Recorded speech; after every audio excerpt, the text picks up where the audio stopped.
ago, Amy called me up and asked if I would read something at her wedding. And I agreed, of course, and said I was honored, and asked what she'd like me to read.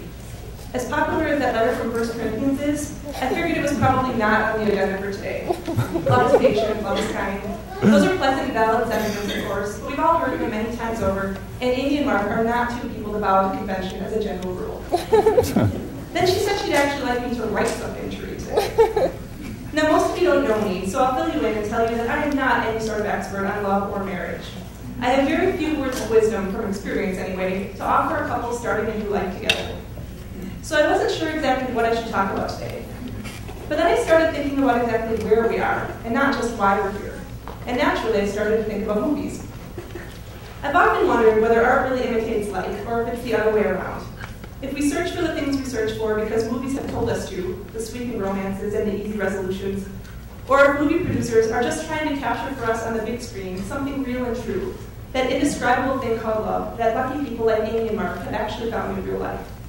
So I started to think about movies, and the sorts of things I've learned about love from them.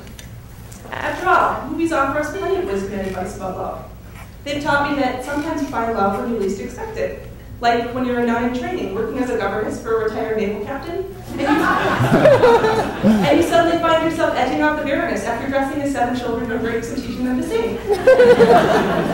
That may not be a universal example, but perhaps it still lends itself to a greater point. Movies also offer us plenty of maybe not so good advice. Alan McGraw taught me in Love Story that love means never having to say you're sorry. Something I'm not so sure I recommend to Amy and Mark, or to any couple. If any of you take your advice on that, you let me know how that goes. Movies teach us about pain. Anyone who's seen Say Anything knows that if you give someone your heart, they might give you a pen in return. But they also teach us about possibilities. Before Sunrise taught me that sometimes you need to be spontaneous and get off the train with a chatty stranger, because it just might be a night you never forget. And Dirty Dancing taught me that if you take a girl to the lake to show her how to do a lift, say you'd rather be with her even if it means eating jujubes to stay alive, and tell off her overly strict parents for putting her in the corner, then you're bound to wrap up your summer singing about how you had the time of your life and you owe it all to her. Some movies give us good practical advice for dealing with heartache. Meg Ryan in Addicted to Love taught me that putting rotten strawberries under your ex-boyfriend's pillow to turn his face into a splotchy red mess is not a good way to win him back. Nor is boiling his daughter's pet rabbit on the stove. This courtesy of Glenn Close in Fatal Attraction, of course. They also teach us how not to get the guy or the girl in the first place. A fairly bad late 80s movie called Teen Witch taught me that putting a spell on someone to make them like me is pretty much an all-around bad idea. And an only slightly better movie called She's All That taught me that if you fall in love with someone after you secretly bet her best friend that you could make her the prom queen, she will find out, and she won't be happy about it.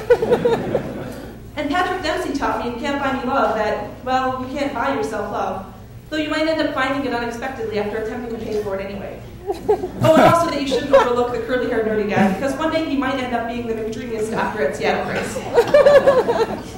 Movies have taught me about patience.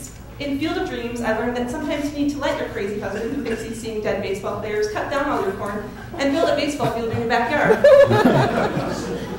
And in The Princess Bride, I learned that even if that farm boy you fell in love with goes away and becomes a pirate, he'll still come back for you to save you from shrieking eels and fire swamps and rodents of unusual size. Not to mention marriage to a wussy prince who you do not love. After all, even death cannot stop true love. All it can do is delay it for a while. Movies taught me that the one I think I want isn't necessarily the one for me. Sandra Bullock made this mistake in While You Were Sleeping. Forget about the guy in the coma wheel. Wanted to say his brother's the one you want. And Gone with the Wind, which I actually saw in this very theater with Amy and Mark just a few months ago, taught me that rogue wild men aren't necessarily dangerous. So maybe I should stop pining away for that boring old Ashley Wilkes and get on with my life already. Movies have taught me that unlikely pairings are sometimes the most incredible. High School Musical taught me that basketball star and the brain can fall in love, and they can also sing cheesy music beautifully together. Grease taught me that the love of my young life might be just a tight black t-shirt and a pair of leather pants away. And The Philadelphia Story taught me that if I want passion, I should probably marry the difficult guy, the one I sometimes want to throw a golf club at. Every banter and playful sparring with that guy beats life with the safe-born rich guy any day. Movies have taught me that even maddeningly particular girls can find love. That even if you take an hour and a half to order a sandwich and you get cold when it's 71 degrees outside, you might be the person someone wants to talk to just before he goes to sleep, the one he wants to spend the rest of his life with.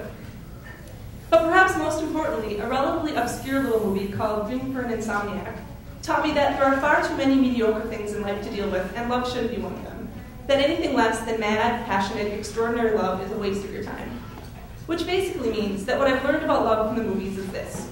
It's not magical, it's not about cliches, it's not about changing yourself to fit into the ideal that you think someone else wants. Also, it's not going to wrap itself up in a neat little bow in a mere 2 hours or less. Love is simple and complicated at the same time. It is beautiful and honest, and the most real thing we can hope to find in this world. And those like Amy and Mark who have found it are not only extraordinarily lucky, but also the ones laughing hardest at Hollywood for trying so hard to capture an indescribable and overwhelming emotion that doesn't generally come with a bag of popcorn and a Diet Coke.